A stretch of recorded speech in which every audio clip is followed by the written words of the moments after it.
Continue our series on the great controversy.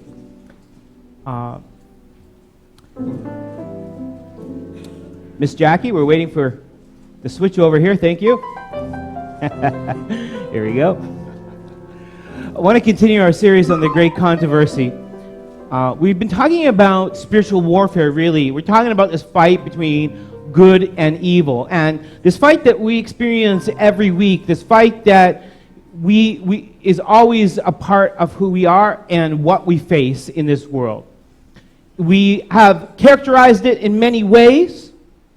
Sometimes we talk about the angel on one shoulder and the devil on the other shoulder. We talk about the cosmic conflict. We talk about this constant pull between good and evil that we feel. But today what I want to talk about is I want to talk about where it all comes from. What is the mystery of sin, or as Paul calls it, the mystery of iniquity? If God is so good, and He is so powerful, why did sin ever rise? And why did God ever allow it to rise? And how did this come about? And what really is God's plan for it, right? Well, we talked about this war that was in heaven, and we're going to talk more about this war that was in heaven. We talked about it in Revelation 12. We're going to keep talking about it in Revelation 12. This idea that there was a force that arose out of the courts of heaven themselves, and it declared war on all that's good. Before we talk about what that war was like or what caused that war, I want to talk about the chief person who was involved in creating that war. In the book Ezekiel, chapter 28, it says that creature that started this war was all the way present in the Garden of Eden. Ezekiel 28 talks about a creature that was in the Garden of Eden that began this war, a creature whose character is spelled out for us, both in the book of Ezekiel and in the book of Isaiah, as we'll see. In Ezekiel 28, if you'll look at Ezekiel 28 and verse 14 with me, we're going to jump right into this. It says, you were the anointed, what? The anointed guardian cherub. Now, this is a really important idea. We're going to talk, I'm going to unpack a little bit of this because we're going to go really deep into where sin comes from today. You were the anointed guardian cherub, and I placed you. You were on the holy mountain of God in the midst of what?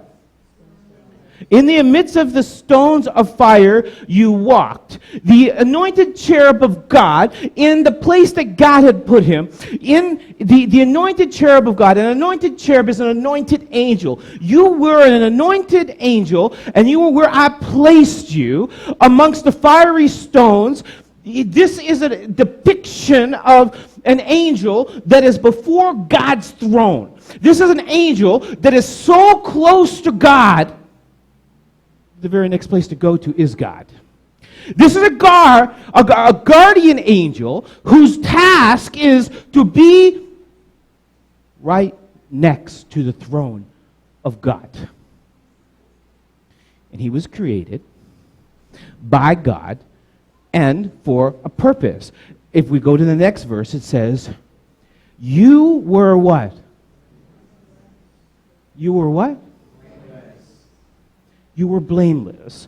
So this guardian angel that was right in the Garden of Eden, all the way from the Garden of Eden, and all the way in the anointed cherub zone, by the fiery stones, this is right before the throne of God. He has the territory, he has the span of everything, okay? He spans all the way from Eden, all the way to the throne of God. And he's blameless in your ways from the day that you were created. He's what? He's created. He's created. He's not eternal. And he was created how? Good or evil? Blameless. He was placed in the garden, allowed to have access to the garden. He was allowed to have access to the throne room in heaven. He was a guardian. He was like a head angel.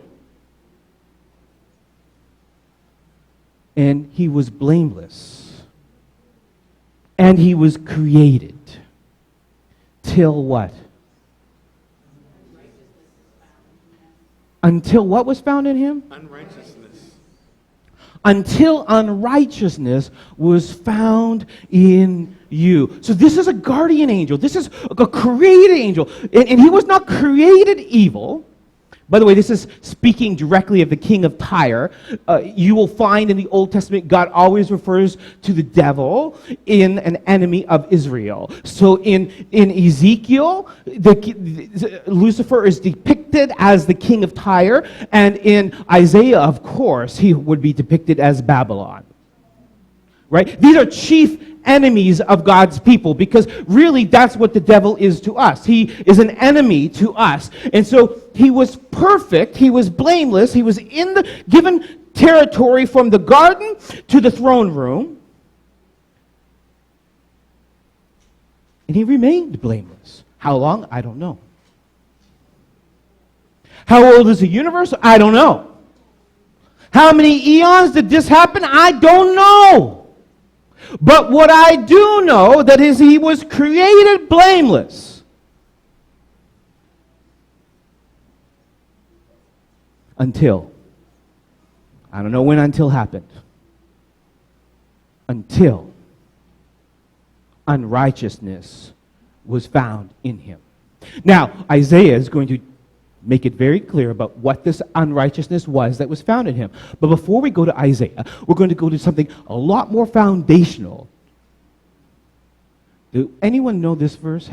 Anyone know where this verse comes from? I'll give you a hint. It's on the screen. Do you know what this verse is? It's the 10th commandment. Which commandment of the 10 is it?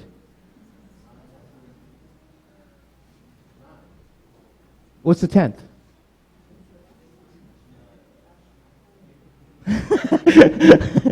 It's the 10th. Thou shalt not covet.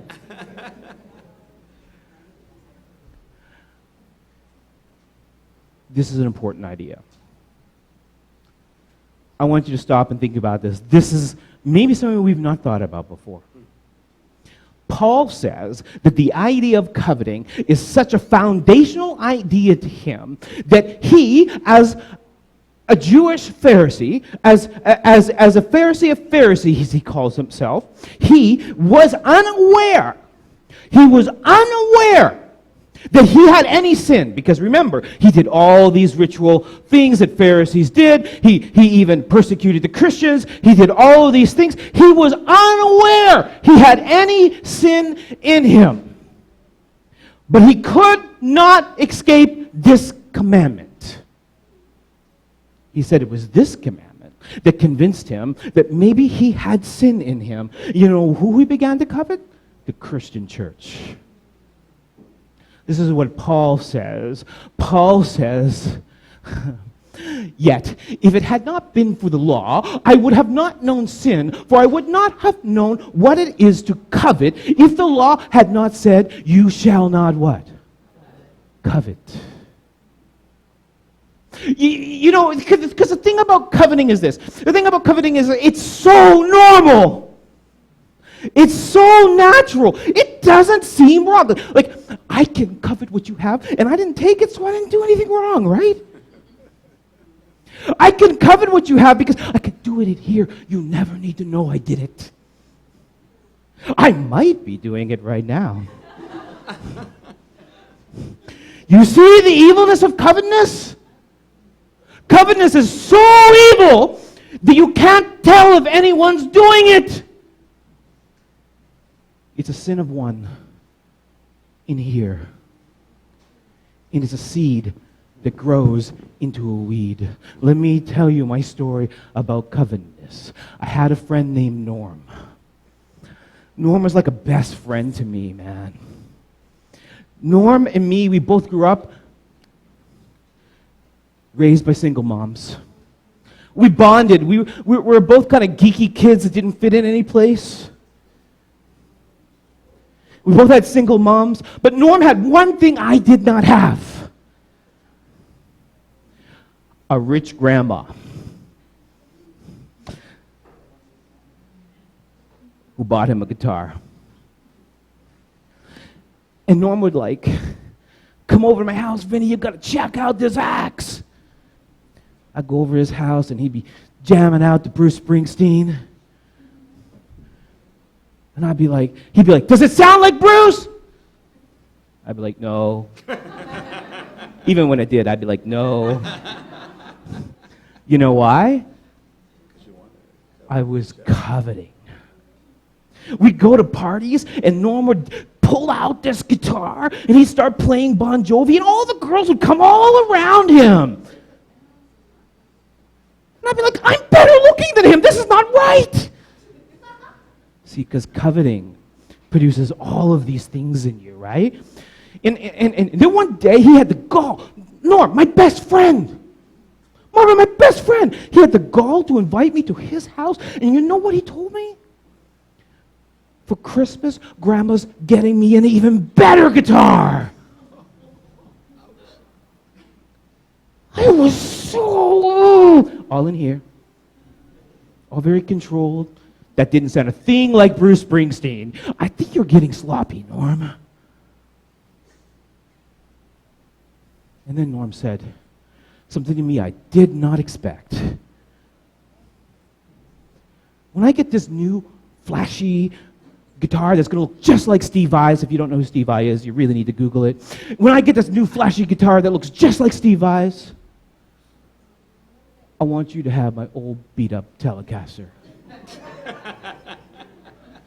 You know, suddenly that thing that I had coveted for so long was not good enough for me. I mean, I had wanted it so bad. I mean, I could play, I already knew that, I knew I could play enough of Bon Jovi to get a crowd around it. But no, he's going to get a fancy one. Well, I was going to show him. I went out and I got a job and I bought myself a fancy one to go with his. And it was red, and it was shiny, and it was slick.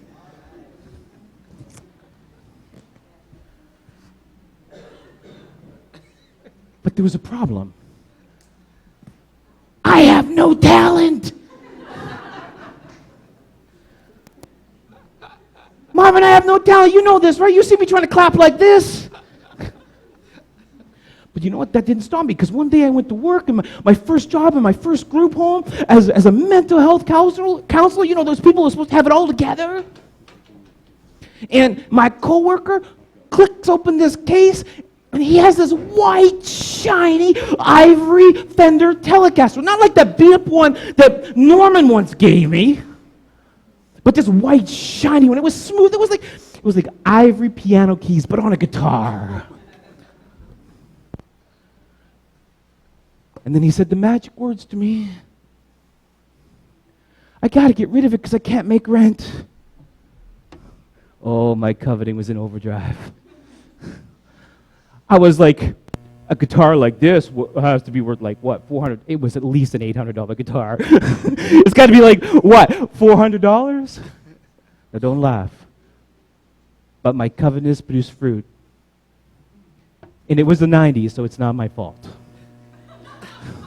It was the 90s, it's not my fault.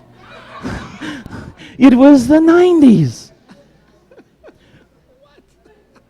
I thought that if I had an ivory Fender Telecaster, Marvin, I know you understand music. This was a made in America Telecaster. Wow. Not those Mexican ones, it was made in America. I thought if I had the right instrument, then I could play. Nope.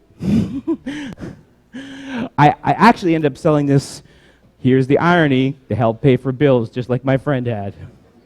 That's okay. I got into my acoustic phase. I still can't play. You see what I'm collecting here. I still can't play. You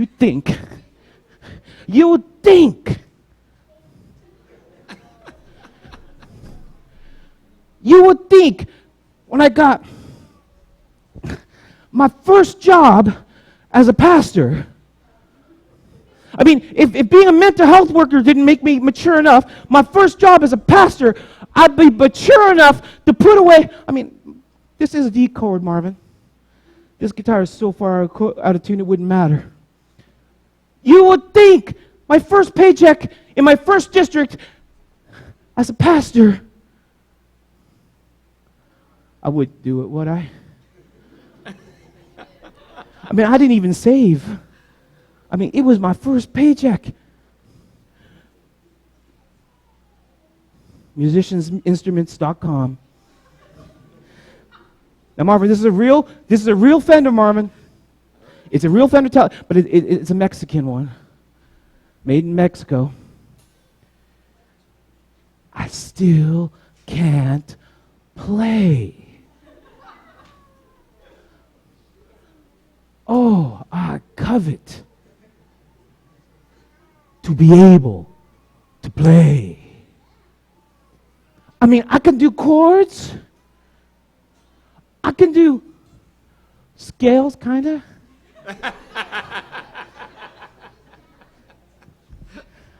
I got no rhythm.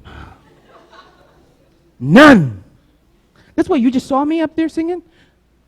You all clapping, I'm like this. You can't play if you don't have rhythm, right? Here's what I'm trying to tell you. This is what coveting does. Now, last time we looked at a definition for sin. It came from Nigel Wright, who is a theologian. We looked at his definition for sin. We're going to look at it again, but in a minute, we're going to change that definition. Let's look at this definition of sin from Nigel Wright. He says, there is a fundamental sense in which evil is not something that can be made sense of. Remember that? There's a fundamental sense in which evil is not something that can be made sense of. In essence, the essence of evil is that it's something which is bizarre. It's something which is absurd. It's something that is irrational. It's the nature of evil that is inexplicable. It's an enigma and a stupidity. Now watch this. Let's change evil to the covetousness of a guitar.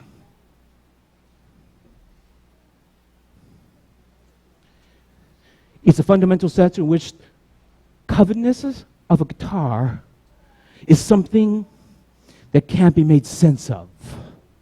The essence of the covetousness of a guitar is that it's something which is absurd, bizarre, and irrational. It is the nature of the covetousness of a guitar that is inexplicable, an enigma,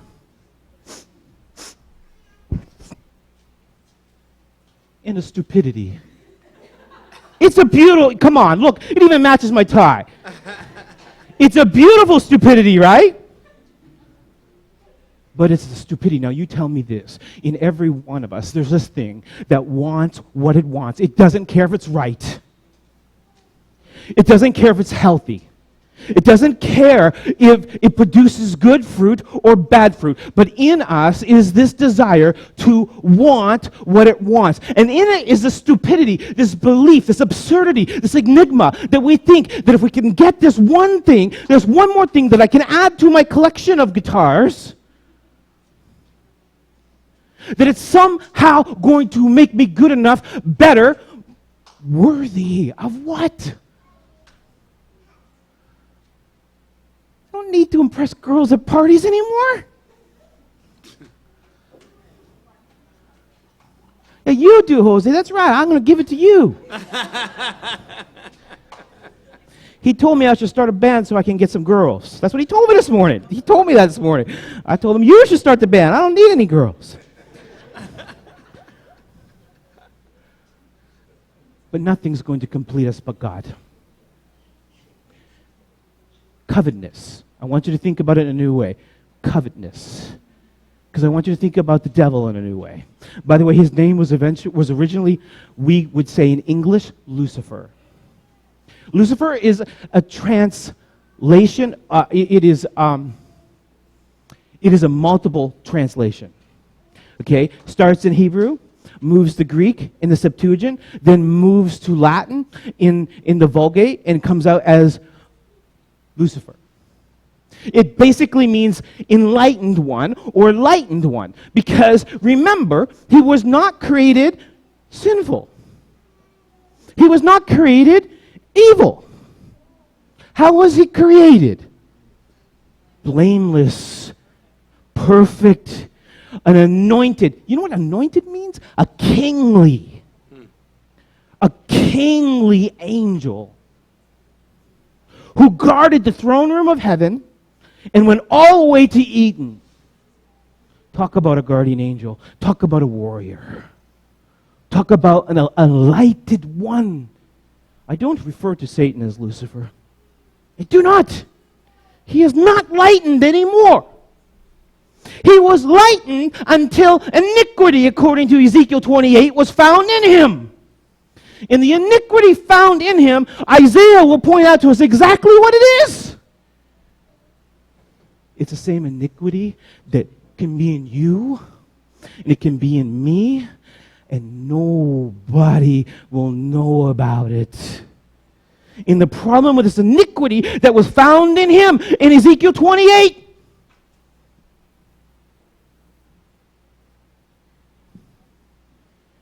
is we convince ourselves nobody knows it's there. You all think I'm a square pastor, but they don't know about my blue guitar. See, that's the problem with this iniquity. It starts in here. We don't think anyone can see it. We think when we say things like this, we are enlightened. We go to God's throne room every morning as if Lucifer wasn't. You see, some of us go to God's throne room with this iniquity hiding in us. I mean, he sat there in God's throne room thinking God could not see this iniquity in him. But did you hear what Ezekiel said? Until iniquity was found in him, God knew the moment it was there. By the way, you may have secret sin. You may have sin that I don't know about. You may have sin your spouse don't know about. You may have sin your children don't know about. You may have sin your employer don't know about. You may have sin that the department store that you switch the price tags on don't know about. But when you go into the throne room of God,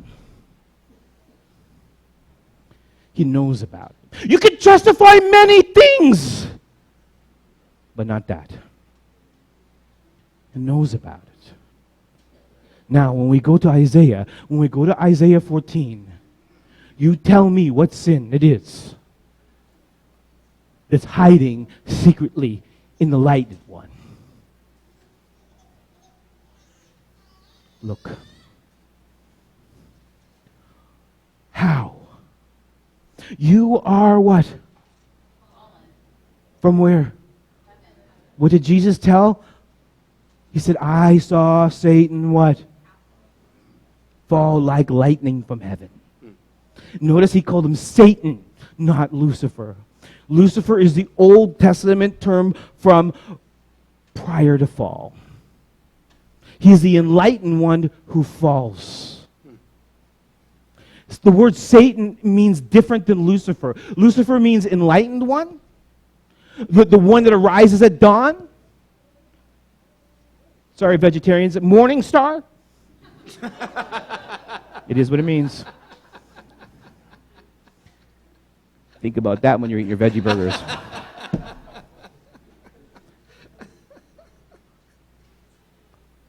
Satan means accuser, attacker, accuser of the brethren, literally.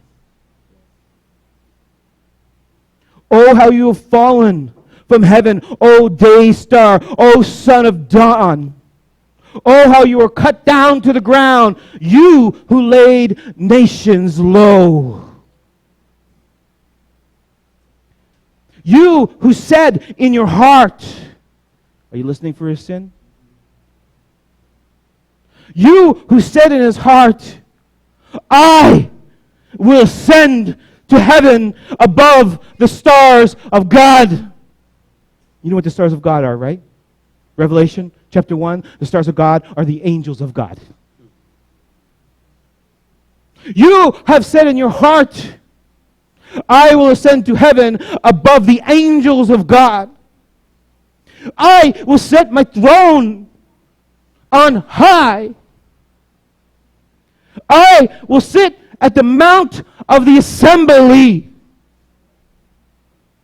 In the far reaches of the north, the mount of the assembly is where the congregation gathers to worship. The north side of the sanctuary is where the sacrifices take place. He wants to sit at front in heaven, above all the angels, on the throne, in the place that is reserved for the Redeemer of the world. He goes on to say, I will ascend above the heights of the clouds.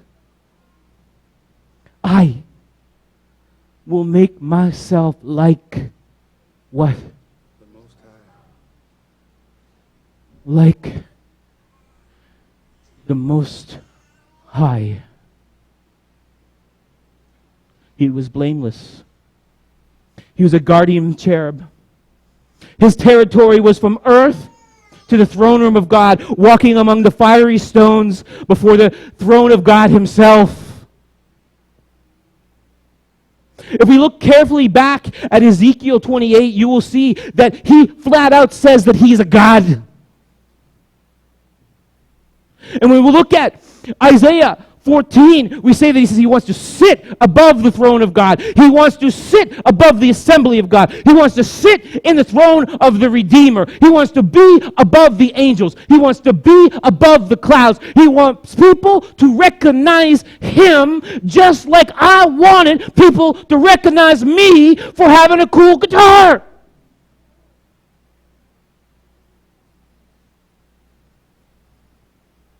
Do I sound like Bruce Springsteen yet? No, Norm. See, it's all here. It's all here. Norm didn't know. Norm's character stayed intact. I'm getting a bitter guitar like Stevie Vai, Vince. What's going on in Vince? I will ascend above your shredding.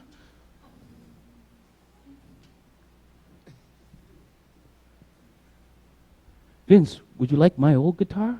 I am better than your old guitar.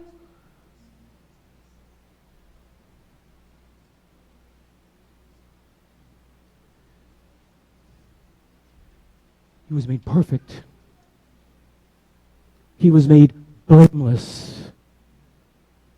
He was made beautiful. Oh, Ezekiel, I don't have the time, but you can go to Ezekiel on your homework time. Go to Ezekiel. See that God anointed him with every precious jewel. God beautified him.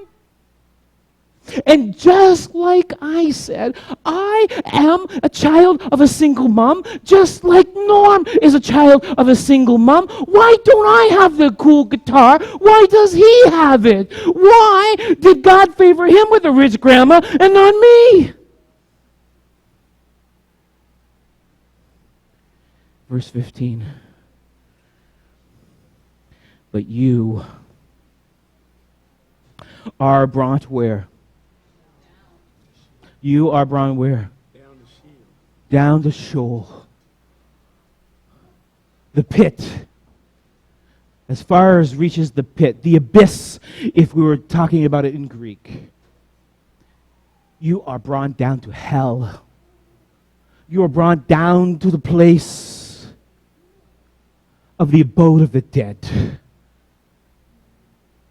You are brought down to nothing.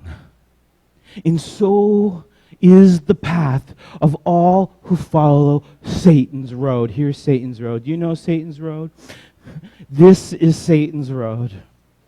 This is the road from being the lightened one to being the accuser.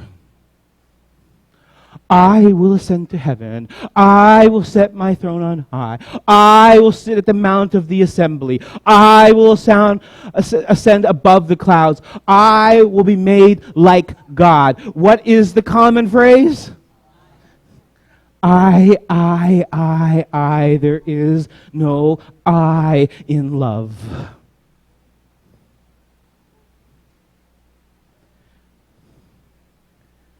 There is no I in God. But there is I in devil. And the same fate awaits all who take the road from enlightenment to cherished thoughts. Jesus came to show us this better way. Jesus came to rescue you from the hidden voice in your mind. Jesus came to invade the places that only you see. To come into the places only you know about. Jesus came to set you free from these places that no one could know but you. I heard this story for the first time in North Carolina. It's prominent in the South. I understand someone made it into a country song. That's not my fault. I do not take credit for that. I do not know if this story is true or not, but it appeared in a newspaper, magazine, something called the Christian Mirror. And it's a story about Sharon. Cute little Sharon and her teddy named Freddie. And Sharon and her teddy named Freddie. I don't know if this is actually Sharon or not, but we'll call her Sharon. And her teddy named Freddie. And she loved her teddy named Freddie. And she took her teddy named Freddie every place she went. She just carried that teddy named Freddie with her every place she went. She would bring it here and she'd bring it there and she'd take it to bed, she'd take it to breakfast, and she'd pretend it was eating the cereal with her in the morning. And for the most part, Sharon had this wonderful friendship with Teddy named Freddie, or Freddie named Teddy, or Teddy named Freddie. Too many Teddys and Freddies. And she had these pretty good parents. Life was pretty good for her. Her parents, though, were atheists. And her parents never went to any church, according to this story. But you know, they were relatively good people. And she had a relatively good life. You know? Let's face it, when you're 4, what more do you need than a teddy named Freddie? And she was going through life, and life was going good. One night, she just got done tucking Freddie in. And as she was tucking Freddie in, she heard a noise in the other room. And it was an argument. And then the argument was yelling. And so then she decided to go check out this argument going in the other room, because her and Freddie had never heard anything like this. And so she takes Freddie with her, and she's holding Freddie like kind of like, I should have brought a teddy bear. She's holding him kind of like he's walking with her, right? Like he just got him, and she's carrying him. She comes in and she sees that her mom and dad are in this dispute, and they're fighting fiercely. She's never seen them angry like this. And then she just hears pop.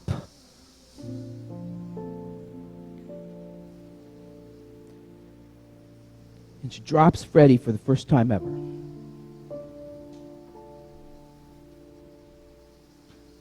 And her dad realizes she just saw him kill her mom. And in that moment, he is overcome with grief like he has never been overcome in his life. And he really wants to put the gun down. He really wants to put the gun down. And you know what is in his mind? I've got to pick up Freddie for her. And he tries to put the gun down. But instead, pop.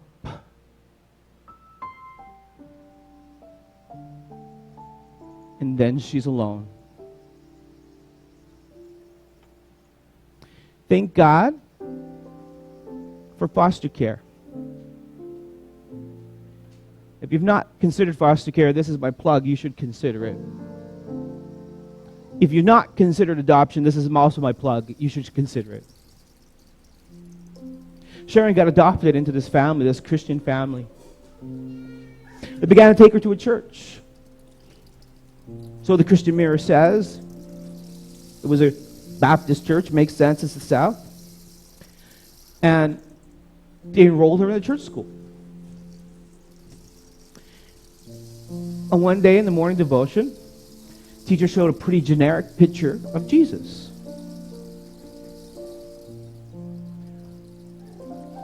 And she asked, "Who is this man?" You know, everyone's hands in second grade went up, right? It's a Christian school.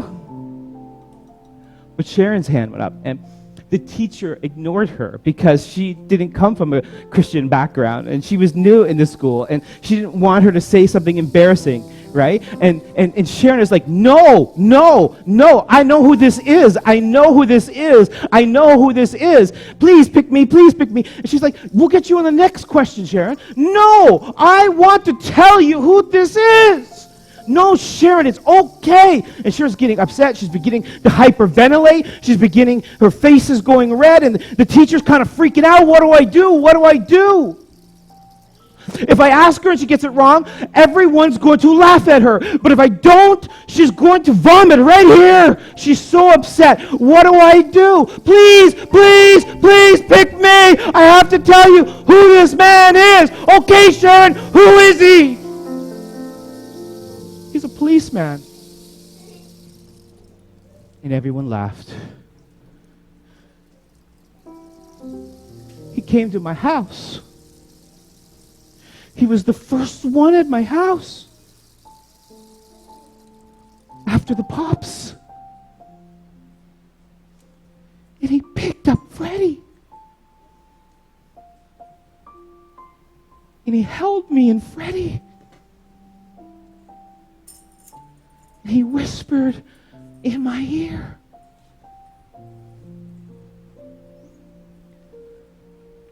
"It's not your fault. You're a little girl. You can't know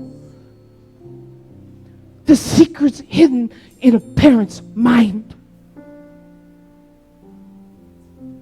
But one day,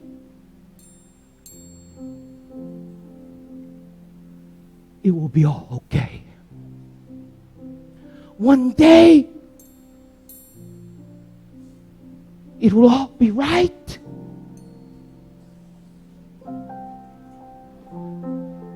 Right now, Sharon, I've got to go. They're going to come in any minute. They're going to take you someplace safe. I've made sure you're going someplace safe. I've made sure you're going someplace good. I just don't want you to go down the path that you come from.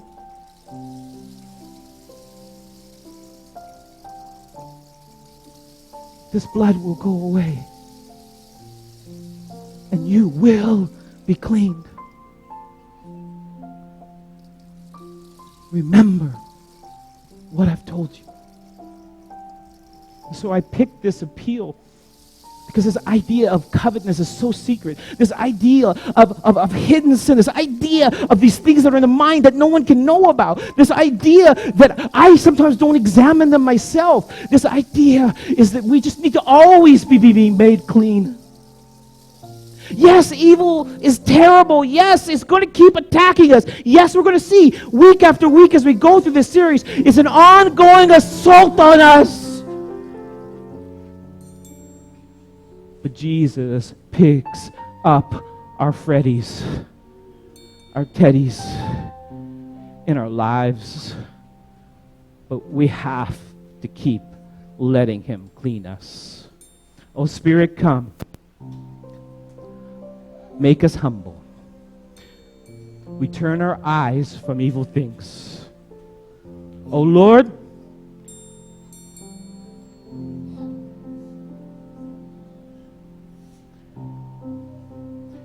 we cast down idols.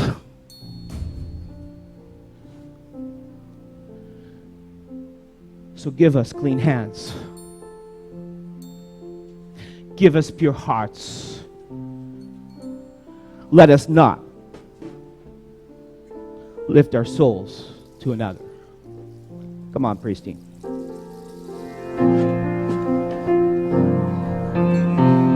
We bow our hearts, we bend our knees. Oh Spirit, come make us humble. We turn our eyes from evil things. Oh Lord, we cast down our idols. Give us clean hands and give us pure hearts. Let us not lift our souls to another.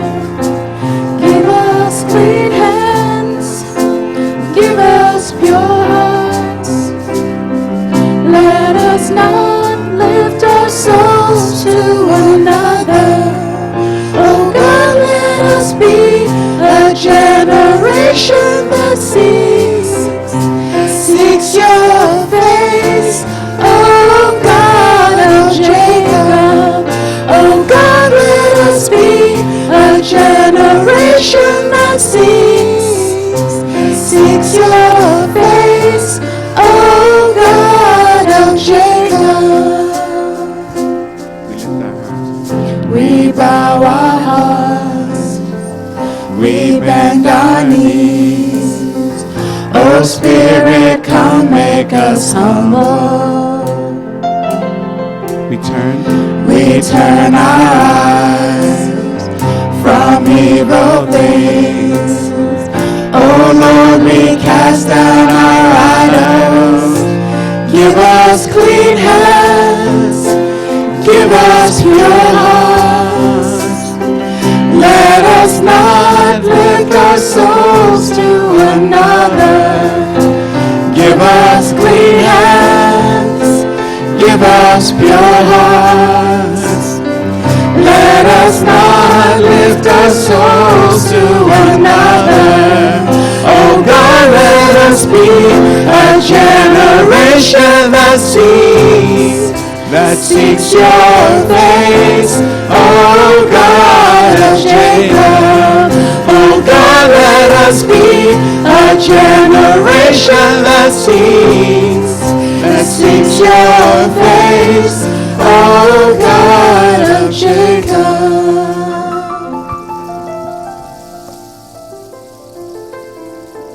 Covetousness. It's absurd. Covetousness. It's an enigma. Covetousness. It's a stupidity. Covetousness is the breeding ground for idols. Covetousness will take you from Eden. Covetousness will get you cast out of the throne room of heaven. Covetousness will make you a destroyer of all that's good and pure in the world. Covetousness is the stupidity of humanity trying to find something to replace what you were created to do. You were created to give your lives to God. You were created to live in a way that honors Him. You were created to be more than just manufacturing and purchasing machines. You were created more than be consumers of entertainment. You were created to be more than the dollar signs assigned to your paycheck. If a creature that was decked out in every jewel known in the universe could not find value that could make him equal to God, neither can we. We need clean hands, because dirty hands come from secret thoughts in the mind that no one sees until unrighteousness is found in you. If you want clean hands, this is your day. This is your card. I told you to have a card. I told you we have a card for a reason. If you want clean hands, it begins with a clean heart. By the way, the Hebrew word for heart is actually mind. The Greek word is heart. They're the same thing for God. It starts here. This is the path. Will you give your life to Jesus? Will you give your life? Will you cast down your idols? Will you just say to God this one thing today, just one thing, and I'm out of here. You have a card. You can choose to be a follower of Jesus. You can choose to get baptized. You can choose to transfer your membership. You can choose, and I pray you will choose to serve at the church. Will you just choose this one thing regardless of all of it? Just say to Jesus as they sing this last part of the song. Just say to Jesus. Just say to Jesus in your heart. No one needs to see. You see, that's the beautiful thing. No one needs to see. Just say to Him, whatever that idol is that you're holding on to, whatever that idol is, ask Him to clean your heart and to cast it down. Give us clean. Give us clean hands. Give us pure hearts. Let us not lift our souls to another. Give us clean hands. Give us pure hearts. Let us not lift our souls to another. Oh God, let us be a generation that seeks your face. Oh God of Jacob. Oh God, let us be a generation that seeks your face. Oh God of Jacob. give us clean hands. Come on. Give us clean hands. Give us pure hearts. Let us not lift our souls to another. Give us clean hands, oh God. Give us pure hearts. Let us not lift our souls to another. Oh God, let us be a generation that seeks your face. Oh God of Jacob. Oh God, let us be a generation that seeks your face. Oh God of Jacob. Let us pray. Dear Heavenly Father, this is our moment. This is our time. This is our day. This is your Sabbath. And this life, this body, this breath comes from you. May I only use it to lift your name. Father, whatever idols people are dealing with, whatever secret things in their minds, let them find what the Apostle Paul found. Let them find that sin begins in the motives. Let them find that sin hides in the hidden corners of the brain. Let them be like King David, who prayed for a clean heart and an upright spirit. Father, today, let it be the day that heaven writes down in the book of life that somebody in here cast down their idol for the last time, and they are done with that idol. This is my prayer in Jesus' name. Amen. Give us clean hands. Give us pure hearts. Let us not lift our souls to another. Give us clean hands. Give us pure hearts. Let us not lift our souls to another. Oh God, let us be a generation that seeks your face. Oh God of Jacob, oh God, let us be a generation that seeks your face. Oh God of Jacob.